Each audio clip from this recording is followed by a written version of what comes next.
के डॉक्टर जिन पर जान बचाने का भरोसा होता है, वही जब जान लेने की साजिश में शामिल हो तो ये किसी सदमे से कम नहीं है। न्यूज़ 18 के हाथ लगी इस बड़ी जांच रिपोर्ट में खुलासा हुआ कि मौलवी इरफान ने अस्पताल में काम करने वाले कई डॉक्टरों को गजवाए हिंद के नाम पर रेडिकलाइज भी किया था। आपको दिखाते हैं।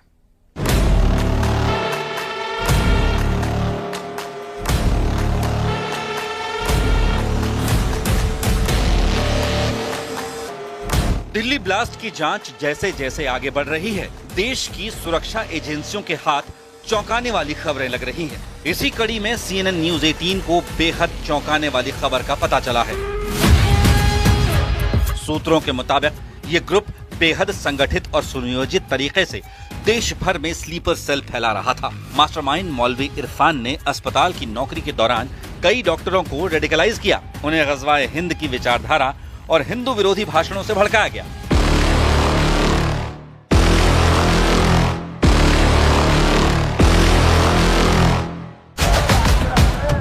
दिल्ली को निशाना बनाने की प्लानिंग इसलिए की गई क्योंकि ये लोग जानते थे कि राजधानी पर हमला देश की सत्ता को हिला देगा।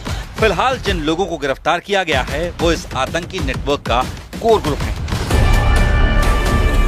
खबर तो ये भी है कि डॉक्टर आदिल और मुजम्मिल तुर्की भी गए थे, जहां उन्होंने अपने विदेशी हैंडलर से मुलाकात की। हैंडलर ने उनकी आने जाने की ट्रेनिंग की व्यवस्था की थी। दोनों महिला डॉक्टर, एक श्रीनगर और दूसरी अनंतनाग की ऑनलाइन कम्युनिकेशन और फंडिंग की जिम्मेदारी संभाल रही थी।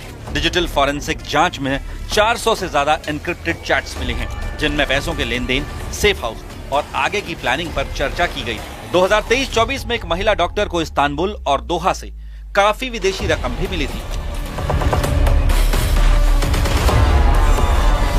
दोनों महिला डॉक्टरों ने अपनी MBBS की पढ़ाई ढाका मेडिकल कॉलेज से की थी। इंटर्नशिप के दौरान ही उनकी मुलाकात मौलवी इरफान से हुई, जिसने धर्म के नाम पर इनका ब्रेन वॉश किया। गिरफ्तार की गई लेडी डॉक्टर की एक और कार की तलाशी में पुलिस जुटी है, जिसमें विस्फोटक सामग्री होने का अंदेशा है। सुरक्षा एजेंसियों का मानना है कि ये ग्रुप स्लीपर सेल बनाकर देश भर में अपनी एक्टिविटी फैलाने की तैयारी में था। हर खुलासे के साथ ये साफ होता जा रहा है, ये सिर्फ आतंकी नेटवर्क नहीं बल्कि सफेद कोट में छिपी एक खामोश जंग थी।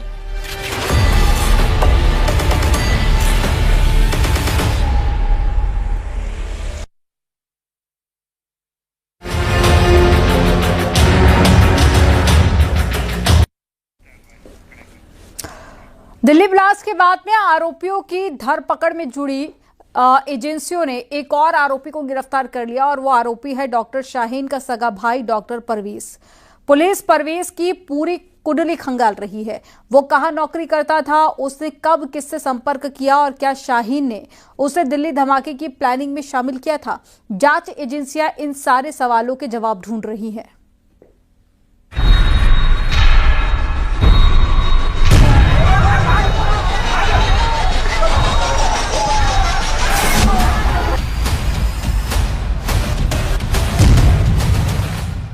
जांच एजेंसियों के हत्थे चढ़ा डॉक्टर परवेज दिल्ली धमाकों की जांच का नया किरदार है।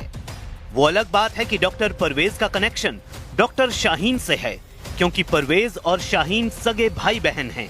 खबर आई कि दोनों की यूपी के सहारनपुर में कई बार मुलाकात हुई। यही नहीं, पुलिस को शक है कि डॉक्टर शाहीन का भाई डॉक्टर परवेज डॉक्टर मुजम्मिल और डॉक्टर अदील से संपर्क में था। इसके अलावा डॉक्टर परवेज से डॉक्टर अदील की शादी पर भी पूछताछ हो सकती है। सूत्रों ने बताया कि दिल्ली धमाकों के कनेक्शन में परवेज और शाहीन यानी दोनों भाई बहन को आमने सामने बिठाकर पूछताछ की जा सकती है। डॉक्टर परवेज को एक दिन पहले ही गिरफ्तार किया गया था और गिरफ्तारी के तुरंत बाद पुलिस डॉक्टर परवेज को फरीदाबाद से दिल्ली ले गई थी, जहां उसे और उसकी बहन दोनों से सवाल जवाब का प्लान है। लखनऊ के एरा मेडिकल कॉलेज से MBBS करने वाले डॉक्टर परवेज ने 2015 तक आगरा में नौकरी की। 2016 में डॉक्टर परवेज ने वहां से इस्तीफा दिया और करीब 1.5 साल तक गायब रहा। खबर आई कि डॉक्टर परवेज ने मालदीव और लखनऊ में भी नौकरी की और पिछले कुछ समय से वो सहारनपुर में क्लिनिक चला रहा था। सूत्रों के मुताबिक इस दौरान सहारनपुर में डॉक्टर परवेज की अपनी बहन शाहीन से कई बार मुलाकात हुई और उन मुलाकातों में क्या बातें हुई पुलिस को यही पता लगाना है, क्योंकि डॉक्टर शाहीन को दिल्ली धमाकों की उन अहम कड़ियों में से एक माना जा रहा है जिसने प्लानिंग और धमाके को अंजाम देने में बड़ी भूमिका निभाई। खबर है कि डॉक्टर परवेज का पता लगाने के लिए जांच एजेंसी इंटीग्रल यूनिवर्सिटी तक पहुंच सकती है, क्योंकि doctor Parvez Ansari Integral University में ही डॉक्टर था और पढ़ाता था। लेकिन दिल्ली धमाके से 7 दिन पहले डॉक्टर परवेज ने इंटीग्रल यूनिवर्सिटी से इस्तीफा दे दिया। एजेंसियों के सूत्र ने बताया कि परवेज का पूरे आतंकी नेटवर्क से ठीक ठाक कनेक्शन है और वो अपनी बहन शाहीन के लगातार संपर्क में था और उसी के इशारे पर अचानक गायब हुआ। पुलिस को शक है कि परवेज को पूरी साजिश की जानकारी पहले से थी और इसलिए परवेज के संपर्क में कौन कौन था इसके बारे में एटीएस पता लगा रही है। एटीएस ने परवेज के कई साथी डॉक्टरों के बारे में भी इंक्वायरी की है। यानी शाहीन तो शाहीन, उसका भाई परवेज भी डॉक्टरों की उस जमात में शामिल हो गया जिन पर 10-11 की साजिश में शामिल होने का शक है।